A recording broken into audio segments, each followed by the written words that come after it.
So, Alec Shelbrooke, welcome to Bishop Monkton. First of all, just tell us briefly, how your story briefly. How did you get from, I think, being born in London, Kent, to becoming the MP for this part of the country? What's your story briefly?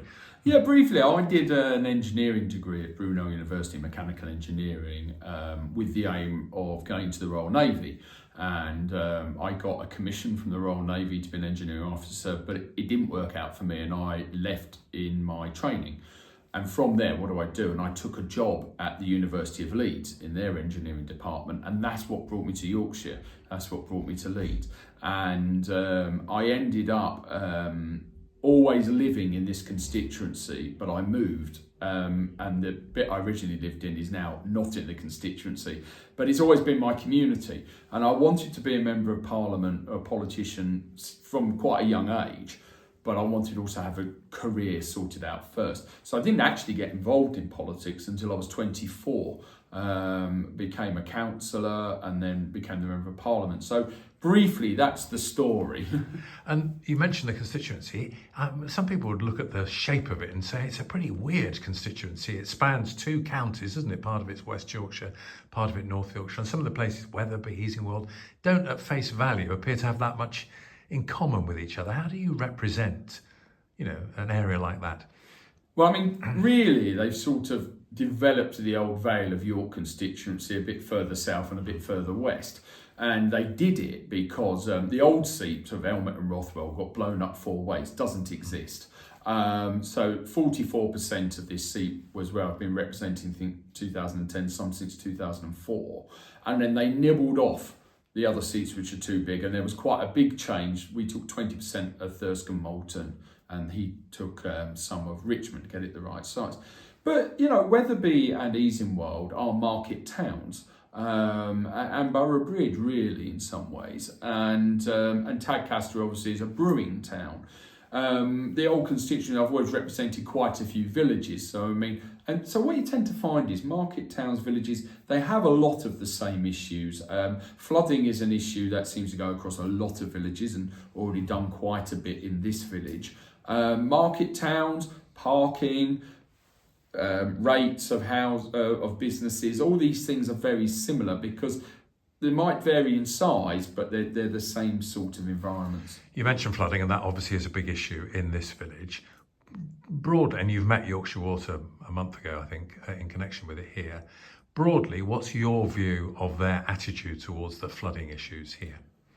Laserdaxical. And I think it says everything that we were promised some actions from Yorkshire Water, and we've now chased that up twice with no answer.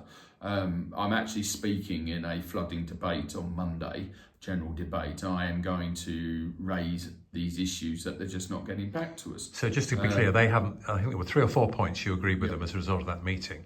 One of which was about putting sensors near the school. I think that maybe has happened. They have put something in the streets. Out of all of the issues we're trying to achieve, there are some we just keep chasing up, and eventually try and bring it all together with Yorkshire Water again and say, right, what is going on? But it is very frustrating that the community came out, the people who've been dealing with this, to meet with their Member of Parliament and the relevant people from Yorkshire Water and Environment Agency. And from that time, very little has been done by those bodies who promised me as the Member of Parliament and the community that they would be doing those things. One very specific suggestion that came up at a public meeting here last week about one of the housing developments here was the idea that before they're given planning permission to build 60 new homes, pressure should be put on Yorkshire Water to change the arrangements for dealing with surface water from that development and have a longer trench that would actually take the water away from the areas that are most prone to flooding. Is that something you would support and would try and help put pressure on Yorkshire Water and the developer to make happen? Well, it's not only something I support, I would go a step further and talk about actually building a soakaway to reduce the flow, not just put it into the trench. And it's also part of what we're trying to work on to get into the speech on Monday. All depends how long I get to speak is the problem. You never know until you stand up. But all of these issues are not things I'm shy about, and I'm not shy about saying that they need to step up to the plate, because they may be corporate bodies with people based in Bradford coming out to areas like this. I never lose sight of the fact this is people's lives. This is a beautiful village, it's a beautiful place to live in, but not having the action by Yorkshire Water creates real stress and pressures. I mean, some people will say, of course, that these issues and problems with Yorkshire Water and other water companies stem from the fact they were privatised by your party some years ago. Is that fair criticism? I don't think it is, because I think at that moment in time, the system was collapsing. With most nationalised industries, where do you want to spend the money? Do you want to spend it on infrastructure, which for now is working, or do you want to spend it on the NHS and welfare and pensions? And that's what governments did. Same with the railways. By privatising it, generating profits and borrowing against those, there has been huge amounts of investment, renewing pipes, reducing the number of leaks, getting there. But the bigger problems have been is that planning authorities have allowed infill developments rather than large-scale developments, which would have had their own systems built within them. That's put untold pressure on the ancient systems, the Victorian systems, along with the climate change. I mean, we cannot deny that we get far more rainfall in this country now than we ever have before. And we're seeing effects across Europe, as we've just seen in Spain. So it's not about how privatisation or nationalisation. It was about that the existing systems were repaired and done up, but we've had a series of policies in the last 30 years that have added pressure onto those systems which haven't had any mitigation. Do you think approval should have been given for 23 new houses to be built near the church in the village, which is going ahead, and the planning inspector changed the decision? So that's definitely happening. Yeah. And do you think that the 60 homes that Avant Homes are now proposing should happen?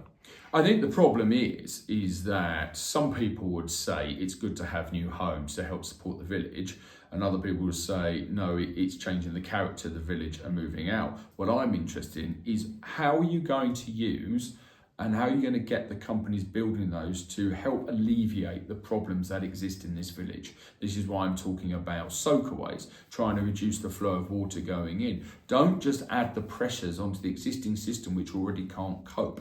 And I think that is something that is failing at the moment in order to help with the issues which are So here. in principle, you think that villages like this should have to accept that there will be some new houses?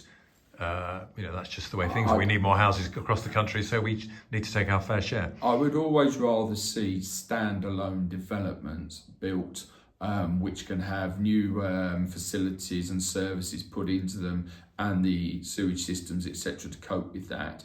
And that I've always believed that from a parish council level upwards, that the people who live locally should be the ones who decide what expansion that they think a village needs, rather than just having housing developments planted upon them. I think it should start from the bottom up. And one other final question about these developments in the village. It's been suggested that the deadline for the decision on this Avant home should be extended in order to allow time for proper discussion about Yorkshire Water and the drainage issues, and indeed the road safety issues. Is that something you would support? Yeah, absolutely. I couldn't agree more. And I think that, as I mentioned at the start, the stalling of Yorkshire Water, not getting back to me on the issues we've raised, I think we really have to say, well, hang on, until we've got all of the facts and information, please don't move ahead with giving permission to start building. I'll just ask you a few questions, if we have time, about other wider issues. I wonder how happy you are about the result of the leadership election in your party, because I think you supported James Cleverly, previously you supported Jeremy Hunt. I imagine the new leader's not exactly from the part of the party with which you most identify. Not really. It was a balance, very fine balance between backing Kemi or James. I've known James a long time. I worked with Kemi in the past. Kemi's also a mechanical engineer, which bodes well. But I'm actually very excited by Kemi's prospects of leadership. I think that she's got the right attitudes in the sense of let's have a set of principles and then build policies as and when they react to what's going on at the time. I don't know what the major issues are going to be in 2028. As a Conservative politician in opposition, I can say I think this is going to happen, that's going to happen. but I don't know. And I think, Kemi's perspective is let's build it at the time. But even if you just look at the shadow cabinet that she's put together today, what you can see from that is she's brought all wings of the party together. And I think that's something that's been lacking for a long time in the Conservative Party and government, that a lot of prime ministers just wanted yes men around them. And I think Kemi's gone for the exact opposite view. Get the different views and different wings of the party together. I'm actually excited by her leadership, and I think we will come behind her. We've got time to establish and bed in, and I think we'll offer a real alternative at that next general election. Talking of elections, we're having this conversation on the day America goes to the polls. Who do you hope will win the American election? So there's one thing I've learned being on NATO is best not to immediately put someone's back up when you have no influence over the electional result whatsoever. The only prediction I make is that the result is not going to be declared tomorrow morning. It's going to take a few days to get everything counted. But, come on, I appreciate the need to be diplomatic about our closest ally, which is what all politicians will say. But do you think many of your constituents will be very comfortable with the idea of Donald Trump returning to the White House? I think some will and some won't. I mean, the thing which bothers me is about NATO. I'm a leading member on the NATO Parliamentary Assembly, have been for almost a decade. There are concerns about some of the things Donald Trump has said around NATO. But also, he said similar things in his previous term as president, but actually invested more in European defence than anybody since Ronald Reagan. So I think there's a lot of contradictions with Donald Trump. I think if it's Kamala Harris, I don't think that she said too many things about NATO and moves forward, which can also worry me at times, because you think, well, where does that policy lie? In terms of what people think, as I say, it always interests me that we comment a lot about American elections and not about Mexican, Brazilian, French, Spanish, Portuguese, German. We just don't. But I think there's that sort of English link that people get interested in it. But for me, it's like what actually affects us, and what actually affects us is NATO. There are obviously lots of things that the new Labour government is doing, which I'm sure you have views on. But one thing I noticed that people were asking you about in the event here was the proposals in relation to inheritance tax and farming. I suppose some people would say, why should farmers be treated any differently when it comes to inheritance tax than, anybody else? Because quite simply, they won't exist under these rules. They will go out of business. They will have to sell off the farms. It will bring an end to tenant farmers and the small family farms. And that is not just then an effect on farming being brought up on the corporates. That's an effect on the dozens, if not hundreds of local businesses that are linked in with those local farms. Look, fundamentally, this constituency is a farming and market town constituency. And when you go to the markets in Easingwold or in Wetherby, you will see lots of products, artisan products, etc., that are directly linked to local farming. Now, if all of this disappears into some great corporate and prices go up and those businesses don't become viable, it's not just that you're getting rid of those family farms and bringing them in. There's a lot of businesses and the economy of this area that has so many areas leading on it. And what makes me angry is that this move on inheritance tax for farms is done out of total ignorance.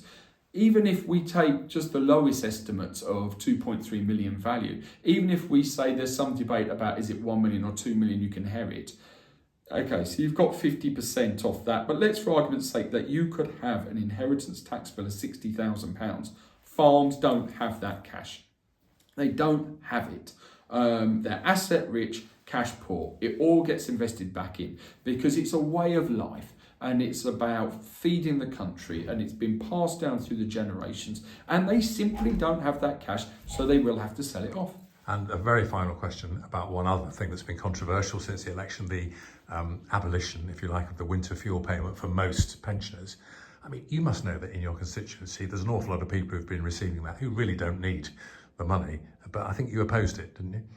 Absolutely did oppose it, because actually I think there's a lot of people who maybe don't need it, but there are thousands of people who do.